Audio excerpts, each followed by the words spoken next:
सध्या वेगळ्या वेगळ्या माध्यमातून परब साहेब पोरींना गंडवायचं काम चालू आहे आणि त्याच्यामध्ये मोठा रोल हे जिमच्या इन्स्ट्रक्टरचा आहे.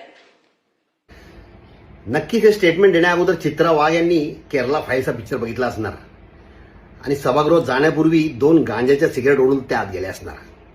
कारण अशा प्रकारचे विचित्र स्टेटमेंट एका सुशिक्षित आणि उच्च पदावर बसलेल्या व्यक्तीने देणं अत्यंत चुकीचं आहे. म्हणजे नक्कीच काहीतरी नशा केलेली आहे. चांगल्या वाईट लोक प्रत्येक क्षेत्रात असतात. मी तर बोलीन पोलीसमध्ये पण किती जण आहेत त्यांच्यावर केसेस आहेत, सस्पेंड आहेत. कितीतरी डॉक्टर्सवरती मॉलिस्टेशनच्या केसेस आहेत त्यांच्या पेशंटवर. किती शिक्षकांवर केसेस आहेत, आपल्या स्टुडंटवर बळजबरी केली किंवा व्हॉट एव्हर, मार पण खाल्लाय किती जणांनी. सगळ्यात जास्त केसेस ह्या कॉर्पोरेटमध्ये आहेत. आणि असं नाही की मुलांनी मुलींना गंडवलं. कितीतरी ठिकाणी असं आहे की मुलींनी मुलांना गंडवलं आहे. कितीतरी बॉसेस बरोबर अफेअर करतात, मग त्यांना ब्लॅकमेल करतात. किती जणांची शुगर डॅडी आहेत, काही लग्न करतात, मग ॲलिमनीसाठी कोर्टात जातात.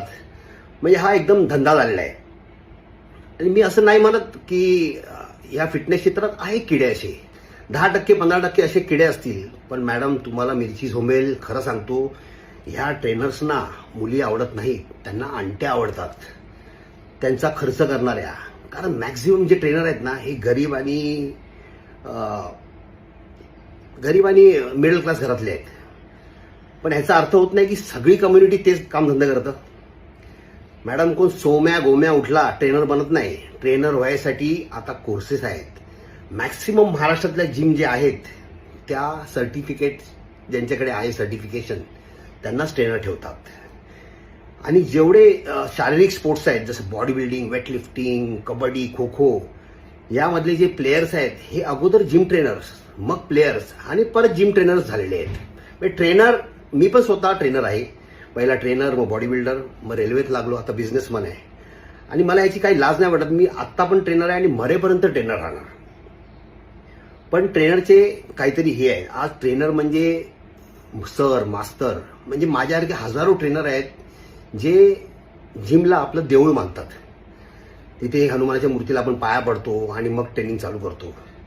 मुंबईत मॅडम तुम्हाला सांगतो ना, मुंबईत त्या पुऱ्या महाराष्ट्रात इंडियाचा जरी रेशो घेतलात 98% मेल आणि 2% फिमेल्स.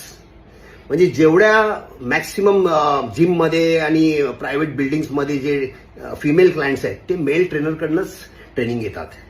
आणि ते काय नॉर्मल गोष्ट आहे. आज कुठल्याही फिमेलला आपला ट्रेनर आपल्याकडे कसा बघतो, त्याचा ॲटिट्यूड कसा आहे, तो स्ट्रेचिंग कसा देतो, तो ट्रेनिंग करताना आपल्याला कुठे हात लावतो, हे बरोबर कळतं.